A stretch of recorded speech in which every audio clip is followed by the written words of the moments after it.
Working from home has never been easier, but between Slack notifications, social media, and distracting dogs, where was I? And the allure of the ever soft bed, it can be a real challenge to work from home.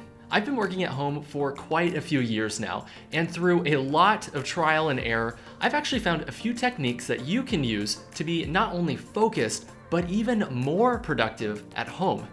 Hey, this is Caleb with Curious Refuge, and in this video, I'm going to share a few tips for working at home.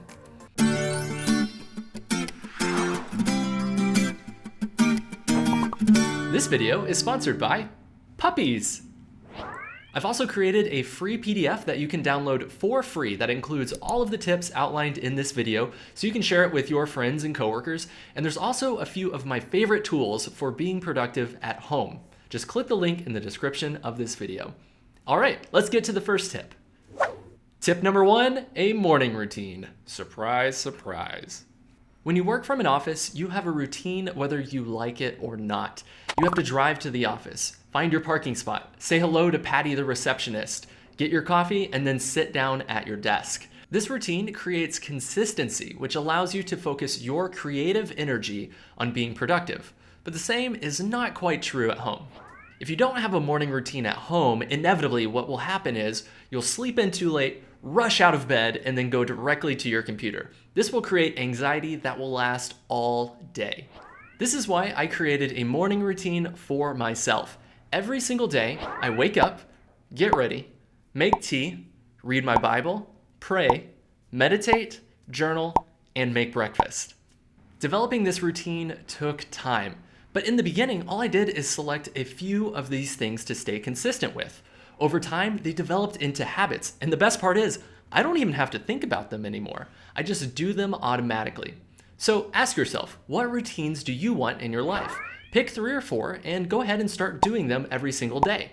Over time, you can add even more to develop the most optimal routine for your schedule. Tip number 2, dress for work. So even though you may not be leaving your house, I always recommend getting dressed up for work. You don't have to wear a suit, but it should at least be something a little more than your pajamas. Unless, of course, you sleep in a suit, in which case, I don't really know what you should wear. Tip number 3, create an office. One of the best ways to help your mind feel like you're actually doing important work is to simply dedicate a place in your house for you to get that work done. For us, we've dedicated an entire room to be our office, but at one point in our life, we could simply just set up a desk in our 1-bedroom apartment. What matters is that you have a place that is solely dedicated to work, and if it has a door that you can close, even better. Tip number 4, work in blocks. If you love work like I do, then you probably have no problem with sitting down and jamming on a project for hours on end. However, humans are not designed to work for that amount of time. Instead, I like to use a technique outlined in Eat That Frog, which basically says to work for 90 minutes and then take a 20-minute break. Then you work for an additional 90 minutes and then you take another break. You essentially repeat this pattern throughout the day. Using this technique, you'll get 4 to 5 blocks of very productive time each day, and you won't feel burnt out by the time you end the workday. Tip number 5, scheduled Slack time. Slack is one of the most incredible communication tools ever made, but it's also one of the most distracting. So the way in which that I love to use Slack is to simply bake it into my daily routine. Once your 20-minute break is complete, go ahead and check Slack. Respond to any messages, make those silly jokes, and then set your status to working on a project. You can then snooze notifications for an hour and a half, communicating to your coworkers that you are unavailable. I was super anxious at first to use this strategy because I thought people would be mad at me or upset because I wasn't responding back in time. But the truth is, that didn't happen. Instead, I was much more productive and people ended up respecting that block of time. And I suspect the same will be true for you. Tip number 6, create a startup routine. In the same way an astronaut has a series of checks before they can go into space, you must examine your most mission-critical tasks that have to happen at the beginning of each workday. For me, it's always check Slack, check my email, communicate with team members, and then review my daily to-do list. I always know what I'm doing before I sit down at my computer. Tip number 7, a shutdown routine. The opposite is also true.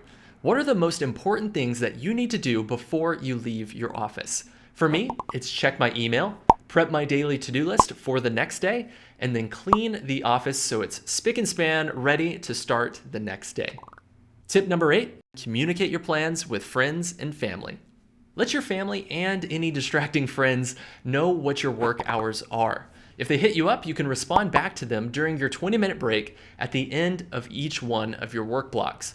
And if it's truly an emergency, tell them they can call you on your phone twice. If anyone breaks the emergency rule, then perhaps you should also think about getting an emergency phone. Tip number 8, knock out some chores. You're working at home, which is an awesome benefit. What I like to do is during my 20-minute breaks, I'll go and do some dishes or start a load of laundry.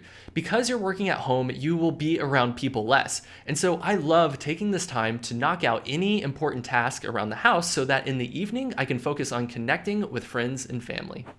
Like I said, you can find the free shareable PDF by clicking the link in the description of this video. Speaking of working from home, have you ever dreamed of launching your own business or even working for yourself?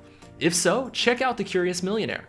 Our custom online adventure shows you how to test and launch a business through exciting activities, unlockable tools, and a private feedback group.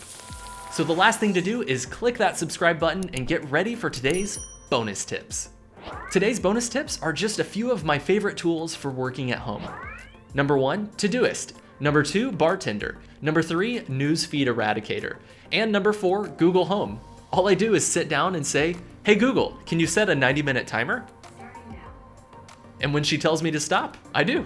Thank you so much for watching. We'll see you in the next video.